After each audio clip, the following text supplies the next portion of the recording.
سلام، وخت مو په خیر. زه حشمت ستانکزی یم او تاسو شمشاد او خلک ګورئ. د پروان ولایت چارکار، جبل سراج او ځینو نورو ولسوالیو په ګډون د پنشیر، میدان وردګ، کاپیسا، لوګر، غوربند ځینې سیمې د غوربند درو ځینې سیمې، همداراز د افغانستان په ځینو نورو سیمو کې د تیرو 2 یا 3 ورځو ورښتونو په ترڅ کې سیلابونه راوتي دي. د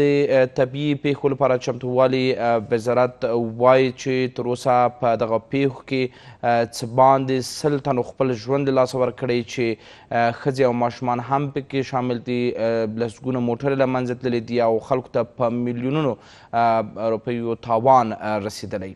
همداراز ویل کېږي چې د مرګ ژوبلې شمیره به له دې نه هم لوړه شي او د دغو تلفاتو ډیری شمیر د پروان په ولایت کې دی. همداراز د کابل په سروبي کې هم سیلابونه راوتي دي چې ځینو کسانو ته یې مرګ ژوبله اړولې ده او د کابل جلال آباد لویه لار هم تر څو ساعته مخکې هم د ټرافیکو پر مخ بنده وه. د کابل شمال لار هم د چارکارو په سیمه کې، د جبل سراج په سیمه کې او سالنګونو کې سیلابونو ته ټرافیک پر مخ تړل شوې ده. دغو پیښو د خلکو اندېښنې راپارولي او ترڅنګ د هوا پیژندنې اداره وایي چې تر راتلونکو ساعتونو پورې د کابل په ګډون د هېواد په یو شمېر نورو سیمو کې هم د سختو ورښتونو او سیلابونو اټکل شوی دی. دا لومړی ځل دی چې په دې پیمانه شدیده او زیات قوي سیلابونه راوځي او خلکو ته مرګ ژوبله اړوي. له دې وړاندې تېرو کلونو کې په پنجشیر کې هم ورته پیښې وې. همداراز یادولو وړ ده چې نورستان کې هم سخت سیلابونه راوتلي دي. په ټوله کې د حکومت ځینې مشران د طبیعي پیښو لپاره چمتووالي وزارت وزیر معینان بېلابېلو ولایتونو ته ورغلي دي. د ډاکټر عبدالله په ګډون ځینې نور حکومتي پلاوي هم دغو سیمو ته رسېدلي دي او ولسمشر محمد اشرف غني ویلي دي چې ټولو سیمو ته به کومکونه او مرستې ورسي او اړوند ادارات ته لارښوونه کړې ده چې له خلکو سره بیړنۍ مرستې وکړي. په ټولو کې د چاپیریال پر وضعیت خبرې کوو. د افغانستان په ډیری ځنګلونو کې لا هم ونې نشته. افغانستان کې په هغه حد کې چې لازمه وه او امکانات شته، سرسبزي ونې نشته او دا د چاپیریال د زیات ککړتیا لامل ګرځېدلی. که په غرونو کې ځنګلونه وي، ځنګلونه قطع نه شي، نو امکان لري چې د ډېره ورته پیښو مخنیوی هم شوی وي. د وروستیو سیلابونو په اړه غږیږو دا چې آینده کې هم اندېښنې شته که نه، خلک باید څه وکړي، حکومت ته څه پکار دي. ژمی پر مخ لرو او په ژمي کې معمولا هر کال چاپیریال زیات ککړېږي، بالخصوص په ښارونو لکه کابل، جلال آباد، هرات او مزار شریف. په دغو ښارونو کې چې نفوس زیات دی چاپیریال ککړېږي. د کورونا اندېښنې هم شته. که سږ کال هوا زیاته ککړې پاتې شي نو د کورونا د اندېښنو تر څنګ به خلک ډېر زیات ستونزې او مشکلات سره مخامخ سي.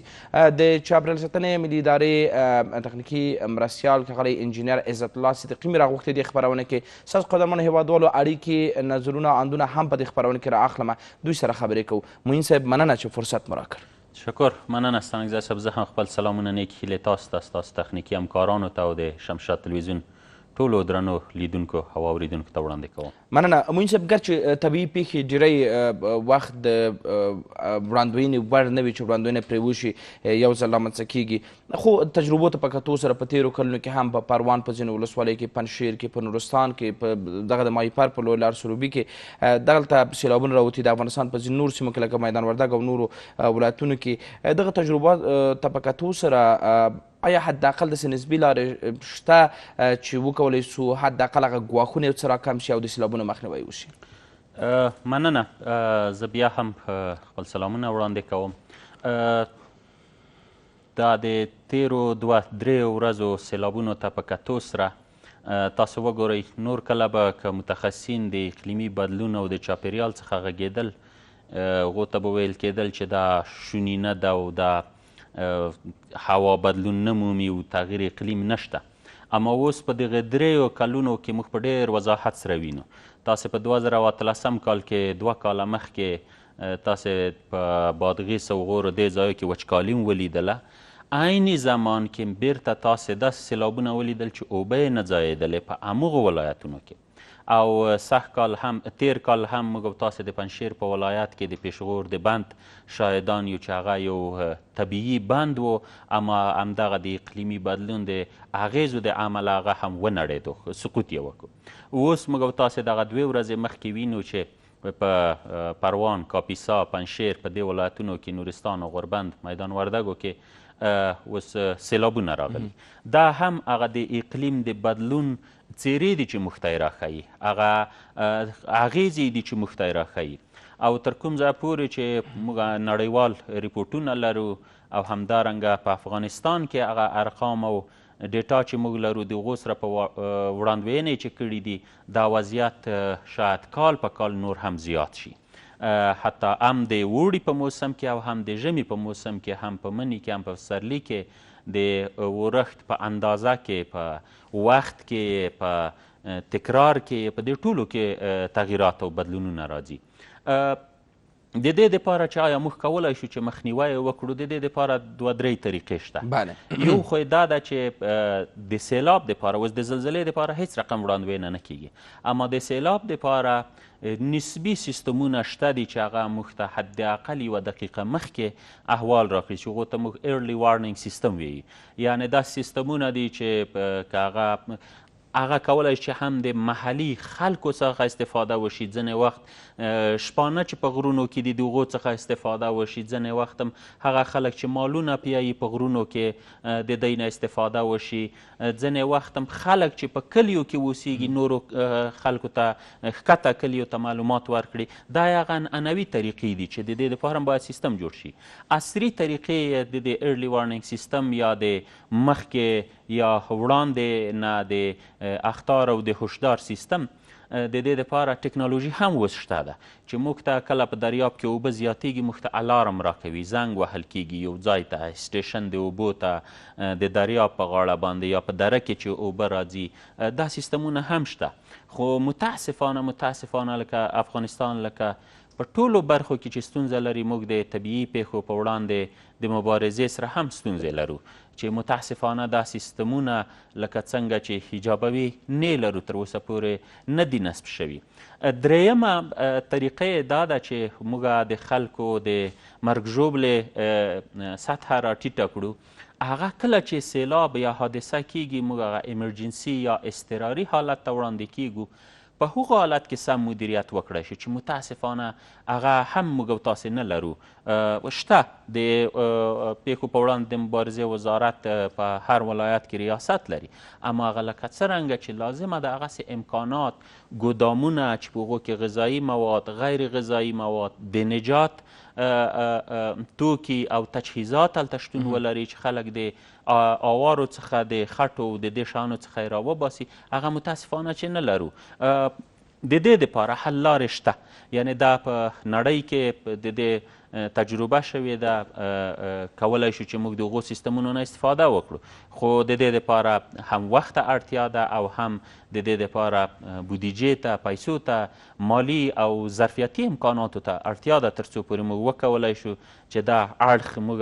مدیریت کړو. څلورم فکتور چې دی هغه د حکومت نه راوباسم، هغه د خلکو مسؤلیت دی. ګوره په بار باندې انجینران، مربوطه ادارې خلکو ته وي چې وروره دلته کور مه جوړوه، سیل راځي. او وي دلته خو زما بابا 100 کاله پروت و، په دې ځای کې سیل نه دی راغلی. دلته خو زه 50 کاله کېږي ژوند کوم، سیل نه دی راغلی. دلته خو زما نیکه ماته کیسې کړي دي چې د 200 کاله سیل نه دی راغلی. انجینیر هم په دې پیږي، انجینیر هم تا ته همدغه ویي چې 100 کاله نه راځي، اما سبا ته راځي. پرون به تیر شوی وي، اما سبا ته بیا راځي. دا طبیعت دی، طبیعت د انسان په کنترول کې نه دی. هره لحظه امکان شته چې طبیعي پیښې وشي. نو په دوه برخه کې د خلکو ونډه هم فوق العاده زیاته ده، تر څو پورې که هغه د کلیو پراختیا وزارت دی چې دی ته لارښوونې کوي، د ښار جوړولو وزارت دی، د ټولو ته ځي، د خوړ په منځ کې کور جوړوي، جومات جوړوي، مکتب جوړوي، نور تاسیسات هلته جوړوي، د دریا په بستر کې دغه تاسیسات او کورونه جوړوي، هغو ته یو استنادي دیوال ونیسي، هغه په خپل ذهن کې ډېر کلک شی معلومیږي، اما هغه سیلاب ته داسې دی لکه کاغذ چې په ګوته باندې وهي، ځکه د اوبو زور دی، هغه طبیعي آفت دی. معین صاحب دغه موضوع ته مې اشاره وکړله ډېری په دې اند چې یو ځل سیل تیر شو پرون راغی یا دغه میاشت دغه اونۍ راغی او دوی په خپله وینا باندې چې وریځې نشته او احتمال دا نشته موسم د ورښت نشته په دغه باندې ځان ډاډه کوي آیا دا باید ومنو یا نه اقلیمي بدلون کولی شي په داسې یو وخت کې ورښتونه سیلابونه چې اصلا تصور یې موږ نشو کولی بلکل ستانکزی صاحب د اقلیم د بدلون خو ډېر جنبې دي ډېر اړخونه یې دي خو یو اړخ یې همدغه دی چې طبیعي پیښې ورسره زیاتېږي ما مخکې هم درته اشاره وکړه چې که هغه د اوړي موسم هم وي سیلاب هم را نشي د ګرمۍ شدت فوق العاده زیاتېږي چې هغه هم انسانانو ته حیواناتو ته ایکوسیستم ته چاپیریال ته زیانونه لري او که موږ او تاسې دا د مني په موسم کې وو یا د اوړي په اخر کې وو لکه دا اوس چې موږ او تاسې ګورو ما مخکې مې اشاره وکړه چې د ورښتونو په نوعیت کې د ورښتونو په وخت کې د ورښتونو په تکرار کې او د ورښتونو په شدت کې په دې کې تغییر راځي چې د همدغه ته د اقلیم جنبې ویایي همدغه را پیدا کیږي چې بیا نور موضوعات زموږ او تاسې اقتصاد او ځنګلونه او دا بیا ته متاثر کیږي نو دغه بالکل دقیقه ده صحیح جناب معین صاحب په نورو هیوادونو کې معمولا تاسو خپله سفرونه کړي دي او په ویډیوګانو کې هم موږ لیدلي دي ټولو چې هلته ډېری برخه د ځنګلونو په ونه باندې په ځنګلونو باندې پوکل شوي په افغانستان کې په څو محدودو ولایتونو کې چې ځنګلونه هغه هم قاچاق کیږي وهل کیږي او بیرته یو بدیل لاره هم ورته بیرته په هغه باندې کار هم نه کیږي خپله د نیالګیو کینول غرونه په ځنګلونو باندې پوښل غرونو کې د ځنګلو شتون څومره کولی سي چې د چاپېریال ککړتیا باندې وروسته راشو حداقل دغه سیلابونو د شدت څخه مخنیوی وکړي بلکل یوه د لسهاوو لارو څخه چې د سیلابونو څخه مخنیوی کیږي چې په لسهاوو انجینري لارې او زراعتي لارې هغو ته شته دي د آبیارۍ د مسلک د لحاظه هغو ته لارې شته دي یوه یې هم همدغه ایکوسیستم بیسډ ډیزاستر ریسک ریډکشن ورته وي هغه علمي اصطلاح یعنې څنګه موږ کولی شو چې د نباتاتو په واسطه سره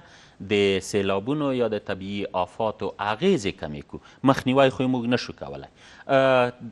د شنو سیمو موجودیت د سیلاب شدت نوعیت دا ټول کمولی شي د دې نه مخنیوی کولی شي په غرونو کې د ځنګلونو موجودیت دا د سیلاب شدت او خپله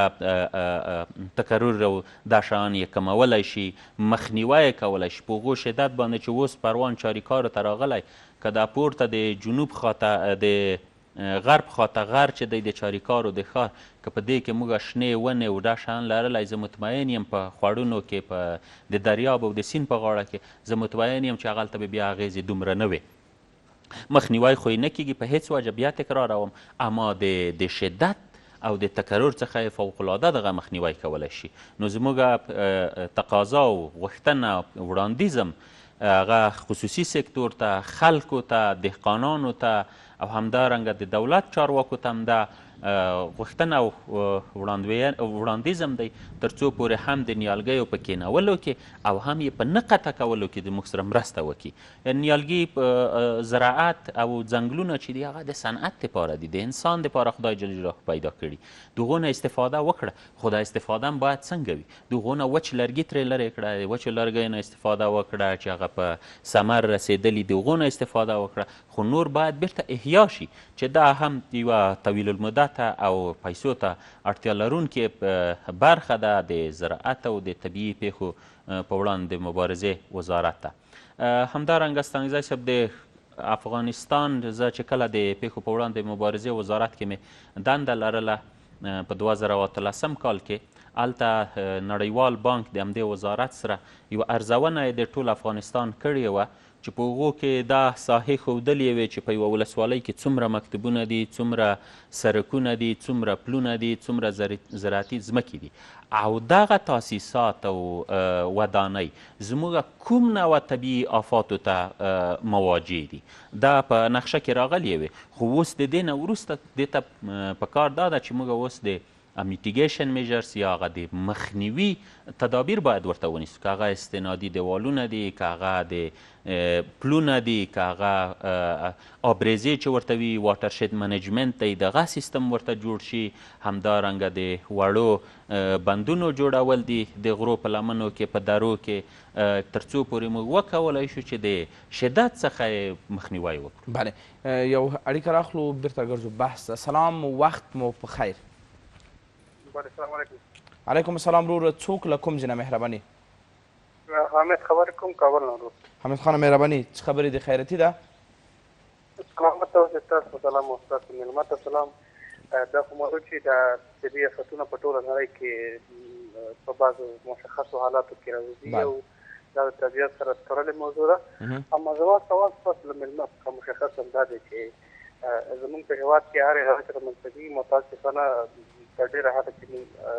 په دې باندې چې کار وکړو موږ کلیشي او کارخانې کړي دي. مشخص سوال مې ستاسو له محیط څخه دا دی چې د چاپېریال ساتنې ادارې مسؤلیت د چا له دې څخه چې یو څوک پوسټرې چاپې کړي او څوک کنفرانس ورکړي او د کاغذ مخې خبرې وکړو. د کونړ ځنګلونو ته وګورئ چې هره ورځ وهل کېږي او دا برله خبره ده چې ټول هېوادوال په دې باندې پوهېږي.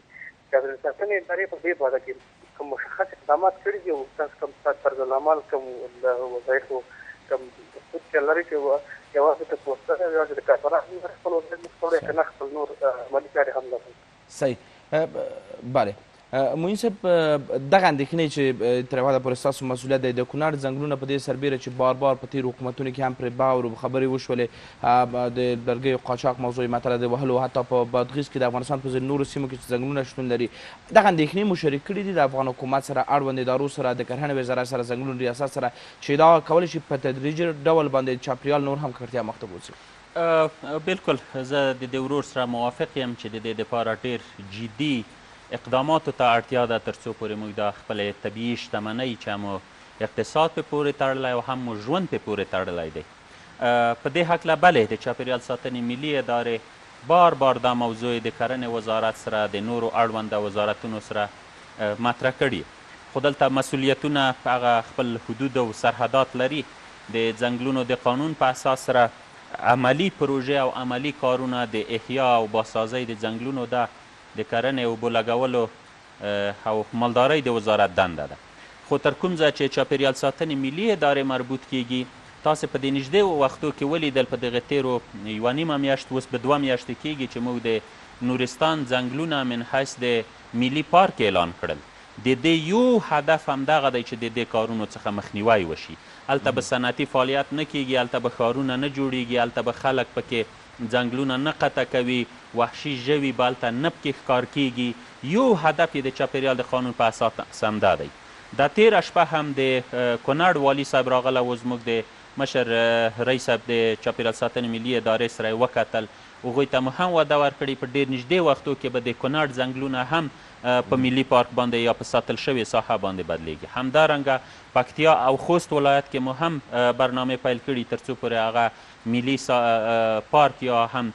په ساتل شوې ساحو باندې تبدیل شي چې یوازنی علت همدا دی. کله چې موږ دغه ساحې من حیث د ملي پارک یا د ساتل شوې ساحو اعلانوو دلته بیا هغه نړیوال مرسته کوونکي هېوادونه هم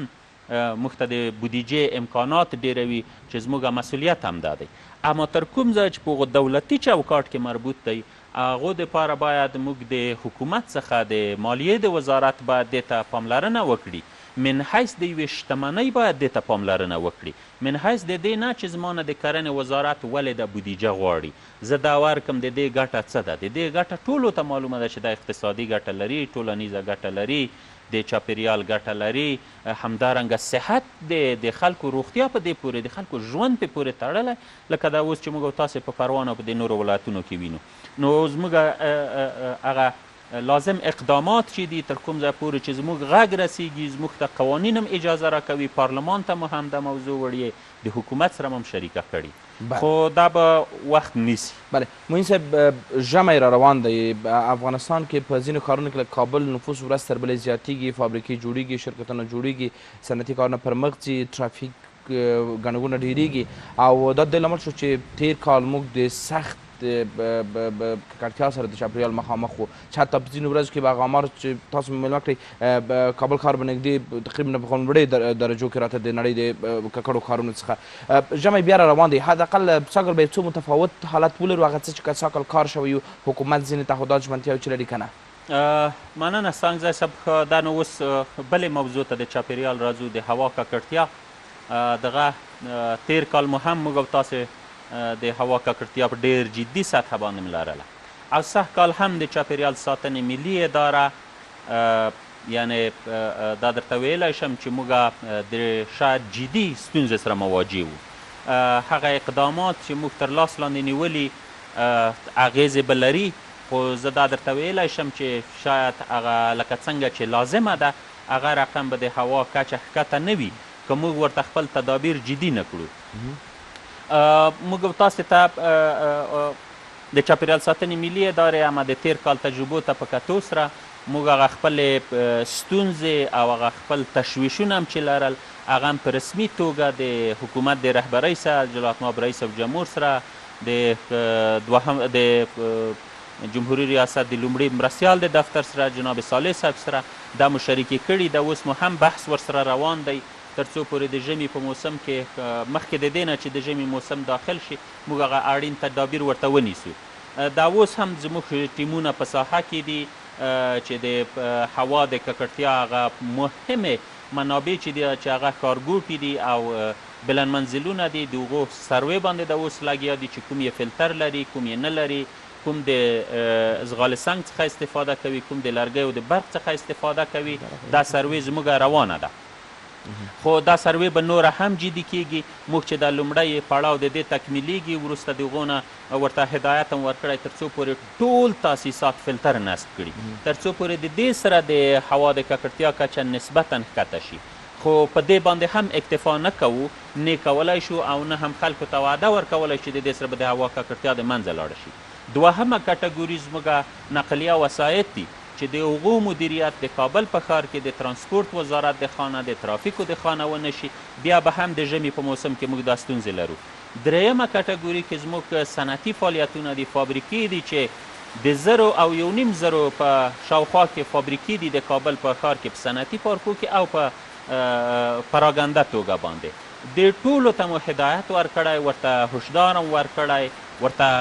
اطلاع هم ورکړي تر څو پورې فلترونه نصب کړي، د ځغال سنګو څخه استفاده کمه کړي، د لرګیو نه استفاده وکړي یا هم د ګاز نه، او یا هم حد اقل په هغو ځایو کې او په هغو تاسیساتو کې چې لازمه ده د هغو موجوده برق څخه استفاده وکړي. نو زموږ به دا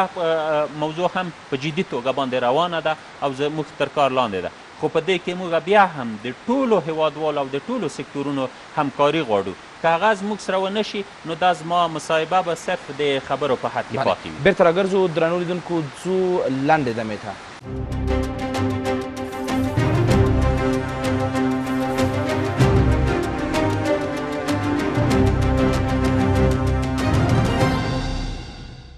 ښه راغلاست درنو لیدونکو، تاسو شمشاد او خلک ګورئ. د بحث مو په افغانستان کې د سیلابونو راوتل او د خلکو مرګ ژوبله او ترڅنګ د افغانستان د سترو ښارونو د چاپیریال پر ککړتیا دی چې راتلونکی ژمی هم پر مخ لرو او دغه اندېښنې به لا زیاتې شي. کله انجینر عزت الله صدیقي د افغانستان د چاپیریال ساتنې ملي ادارې معین په خپرونه کې راسره میلمه دی. تاسو هم کولی شئ 0 زنګ ووهئ. همدا اوس چې مرکه هم ګورئ د کابل په ګډون د افغانستان په یو شمېر سیمو کې په شدید ډول سره طوفان او بارونه جریان لري. هیله مند یو چې هیوادوال مو هم خپل ژوند ته پاملرنه وکړي او هیله مند یو چې اړوند ادارې هم دغې برخې ته توجه وکړي. معین صاحب، راځو مشخصا دې ته چې یوه پروژه پیل شوله نو چې د کابل په ځینو غرونو کې نیالګي کینوي او وړې وړې کاسې ورته جوړوي. دغه پروژه څومره کولی شي مؤثرتیا ولري چاپیریال د ککړتیا په مخنیوي کې؟ بلکل ستانګزی صاحب، مخکې مو هم بحث وکړو چې د شنو سیمو زیاتېدل، د ونو او د ځنګلونو احیا کول او زیاتول دا د سیلابونو په راوتو کې، د هوا د ککړتیا په تصفیه کې، د اقلیم بدلون سره د مبارزې په برخه کې فوقالعاده ونډه لرلی شي. کومې موضوع ته چې تاسې اشاره وکړه هغه د کرنې اوبو لګولو وزارت هغه شین کمربند په نامه باندې پروژه ده چې هغه د کابل ګرد راګرد غرونو سیمې دي او ځینې نورې سیمې دي چې هغه پکې شاملې دي. د دې کمربند د شنه کېدو سره زه مطمئن یم چې هم به د هوا د ککړتیا کې بې تاثیرات وي او هم د سیلابونو او د اقلیمي بدلون سره د مبارزې په برخه کې فوقالعاده ونډه ولري. هغه د شنه کمربند ساحه ده چې تقریبا 200 هکتاره ده. د سخت کالم چې نیالګي کینول کېدل ډیره یې په همدغو برخو کې وو، د شنه کمربند په برخه کې وو او دا د کرنې وزارت 2 کلنه پروژه ده. موږ هم اوس د نیالګیو دغه گزارش چې اوس جوړوو تقریبا سږ کال 18.2 میلیونه نیالګي په ټول هیواد کې کېنول شول چې د دې نه ډېره برخه یې په همدې کمربند کې وه او موږ یو وړاندیز مو حکومت ته همدا و په دې ریپورټ کې چې تر څو پورې د دې کمربند هغه مالی امکانات او تخنیکي امکانات یې نور هم ورته زیات کړي یوه ستونزه چې د دې کمربند سره وه هغه د ځمکو غصب موضوع ده چې هغو هغه مو هم د ریاست جمهوري ته مو وړاندیز کړی دی تر څو پورې د هغو دپاره هم تدابیر ونیول شي د شنو ساحو ډېرېدل د شنو کمربندونو جوړېدل د ښارونو ګرد راګرد د ښارونو په منځ کې د پارکونو د سرکونو د غاړې د ونو کېنول دا ټول د اقلیم په بدلون کې همدارنګه د هوا د ککړتیا په تصفیه کې او هم د سیلابونو او نورو طبیعي آفاتو په مخنیوي کې فوقالعاده ونډه لرلی شي. بله قدرمن لیدونکو زو په دې برخه کې یوې لنډې دمې ته تر هغه وروسته بیرته راګرځو.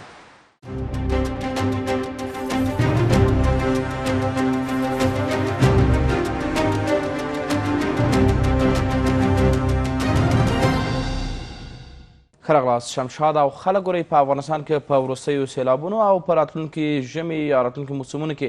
د چاپیریال د ککړتیا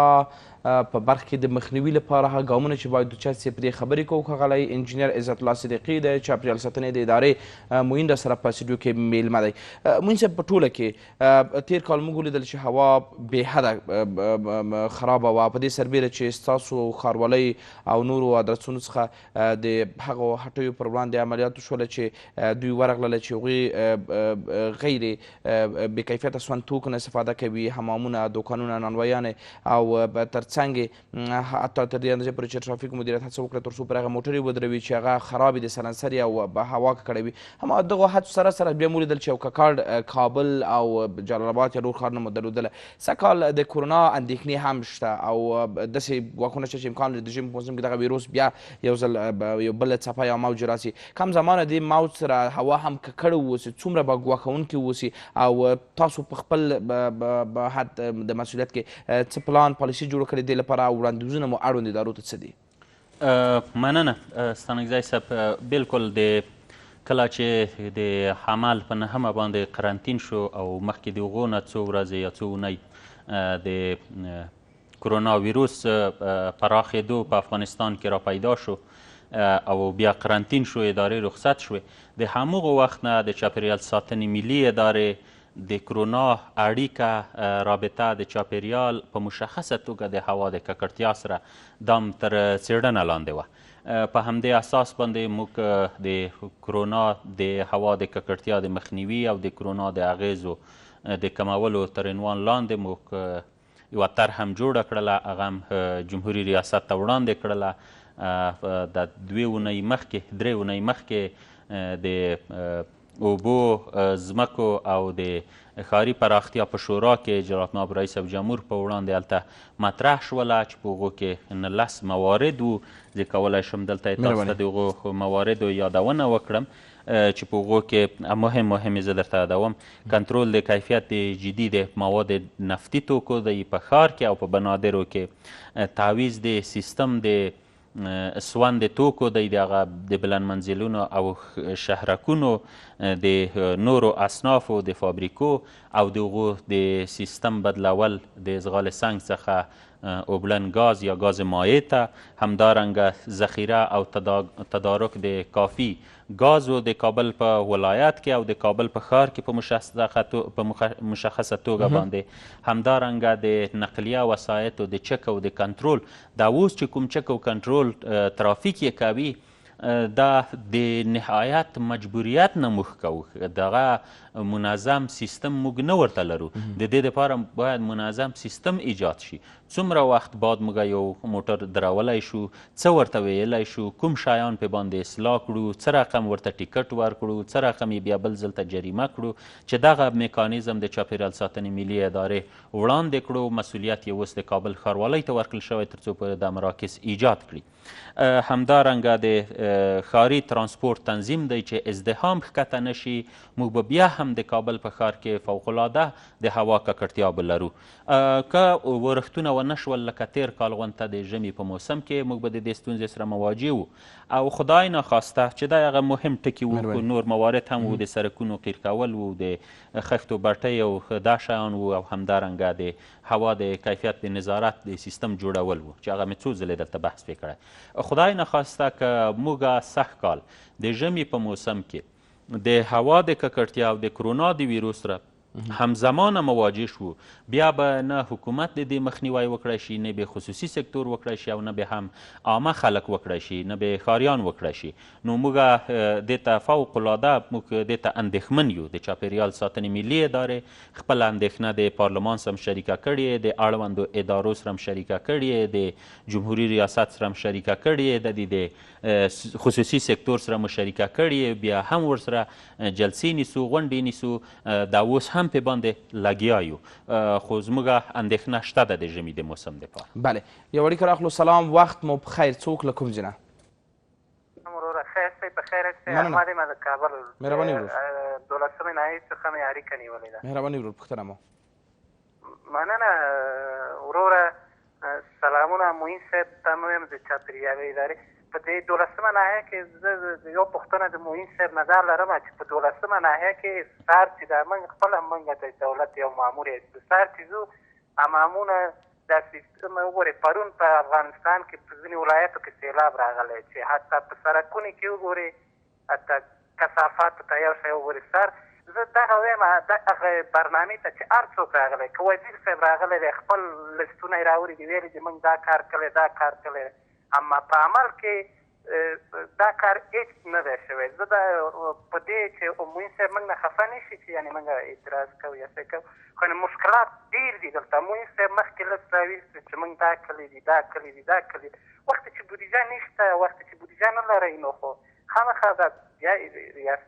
اداره باید لغوه شي یا که نه کېږي خو په میلیونو روپۍ راځي دا پرون باران شوی په 12مه ناحیه کې سړکونه دي لیدلي کثافات دي لیدلي سهار چې دا موږ ځو دا دودونه وګورئ په دې وایم چې دا دونه بودیجه وځي او دا ولې کار نه کوي علت په دې څه کې دی آیا معین صاحب وایي چې دا ګناه په خلکو باندې اچوي چې یعنې خلک موږ سره همکاري نه کوي که ګناه د معین صاحب یا د ادارې ګناه ده چې کار نه کوي فقط دغه نه پوښتنه لرم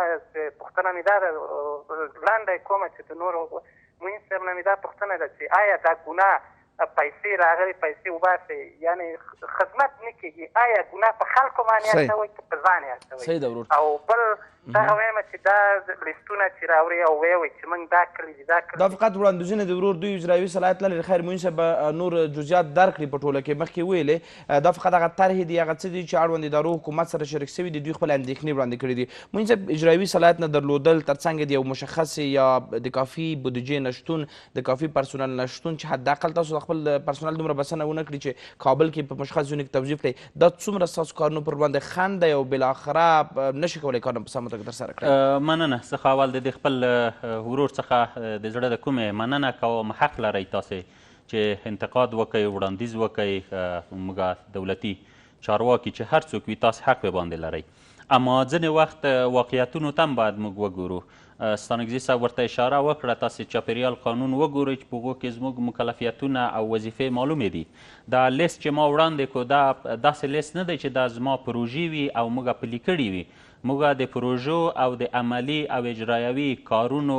برخه هغه زموږ مربوط نه ده اوس تاسې یادونه وکړه چې په 12مه ناحیه کې پرون سیلاب راغلی او د هغو سره اوبه راوتلي دي کانالیزاسیون او دا موضوع ده د دې دپاره تاسو وګورئ د افغانستان د اوبو رسولو او کانالیزاسیون شرکت دی دولتي شرکت دی په میلیونهاو ډالره پروژې لري همدارنګه د کابل ښاروالي ده چې په میلیونهاو افغانۍ د دې دپاره پروژې لري او بودیجه ورته لري د چاپېریال ساتنې ملي ادارې مکلفیت یې دا دی تر څو پورې په دې برخه کې قوانین طرزالعملونه جوړ کړي راپورونه په دې باندې ولیکي نظارت ترې وکړي ارزونه یې وکړي چې دا کارونه موږ کړي موږ وړاندې کړي دا لیست چې ما درته وویل دا هر یو یې د یوه وزارت کار دی خو موږ ورته په ګوته کړي اما هغو مربوطه وزارت ته دغه په هغو اساسي کارو کې نه راولي او نه تر اوسه پورې راغلي دي زموږ فشار دغه دی چې دغه په اساسي کارونو کې شامل شي په اساسي پروژو کې شامل شي اوس د مراکز د نقلیه وسایطو د مراکزو چک او کنټرول دا د موږ وظیفه نه ده. که دا ټولې وظیفې زه واخلم یعنې باید 10 وزارتونه زه د خپلې ادارې سره یو ځای کړم، هغه مدغم شي چې دا کارونه موږ ټول وکړو. زموږ وظیفه دا ده چې دا شیان په ګوته کړو، د دې شیانو دپاره پالیسي جوړه کړو، دا حکومت ته ورسوو، دا غږ مو خلکو ته ورسوو، دا غږ مو پارلمان ته، مالیې وزارت ته، مرسته کوونکي مؤسساتو ته ورسوو. ما د دې راپور درته درکړو، ما د پروژې راپور نه دی درکړی. هغه کولی شي چې په دغو هر مورد باندې همدغه رقم ستانکزی صاحب د ښاروالۍ د ښار جوړولو د شرکت آبرسانۍ مسؤلین لکه دا زه چې نن راغلی یم حداقل حاضر کیږم خو درته غږیږم، خو رای د ولي دغلته ترې وپوښتئ چې عملي څه کړي دي. د هغو وظیفه بیا په ساحه کې ده. زما وظیفه دغه ده چې دغه کارونه کوم د چاپیریال ساتنې ملي اداره. ستانکزی صاحب هغو موضوع ته چې تاسو اشاره وکړه بالکل هغه موږ ته یو ګواښ دی، یو چالش دی. د ظرفیت نشتون، د امکاناتو کمبود. دا اوس تاسو باور وکړئ چې زموږ رئیسان په ولایتونو کې په د نورو رئیسانو سره اداري جلسې ته ځي. سږ کال موږ 11-15 موټره میله په ایله واخیستلی شوی د تدارکاتو څخه. هغه مو هم اوس درولي چې د کابل دپاره موږ د ژمي په موسم کې استفاده ترې وکړو، خو په ولایتونو کې زموږ د رئیسانو هغه وضعیت دی. همدارنګه د تخنیکي امکاناتو موضوع دا فوقالعاده یوه جدي ستونزه ده. د ماشونو ټیټوالی تاسو وګورئ، د یو نفر نه زه د اوس د خپل مفتشینو نه 24 کار ته اخلم. داسې وخت هم شوی زه هغه موضوع اوس نه درته یادوم چې په 1 بجې د شپې مې هم لیږلي دي، د فاضلابونو موضوع وه چې کوم یو ځای ته مې ولیږل، هلته موږ ته شکایتونه راغلي. په 1 بجې د شپې مې هم لیږلي دي، خو هغه زما نه 8000 افغانۍ معاش اخلي. په هغو باندې به څرنګه زه دا کار مخته وړم. ځینې وخت موږ ته داسې متخصصین په کار دي چې هغه زما سره په 8000 معاش باندې کار نه کوي، هغه زما سره په 50000 افغانیو باندې کار نه کوي، ځکه هغه همغه وړتیا لري چې هغه زموږ سره په حکومتي ادارو کې نشته. دا ستونزې زموږ شته. ټول کابل کې تاسو وګورئ 6 میلیونه نفوس دی. زما په ټول ریاست د کابل د محیط زیست کې هلته چې تاسو وګورئ 10 نفر از ما ټول نظارتي ټیم دی. دغه سږ کال موږ 11 نفره نورم د NTA څخه قراردادیم نیولي چې دا اوس لګیا دي په دې کار باندې کوي. انشاءالله چې بل ځل ته موږ راځو د هغو نه به هم ډېر ښه ګزارش او ریپورټ ولرو چې هغه سروې چې موږ کړې ده چې دا به څومره فیصده کومه منبع ده په دې کې او کومې فلټرونه لري کوم یې نه لري. په دې مواردو باندې هغه سروې اوس هم جریان لري.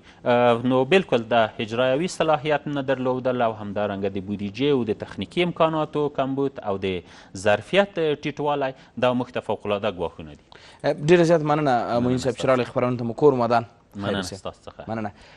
درنو لیدونکو په دې هیله چې یو پاک چاپیریال ولرو او په دې کې د دولتي ادارو تر څنګ زموږ تاسو مسؤلیت هم دی چې خپل چاپیریال پاک وساتو. تر بلې خپرونې د خدای په امان.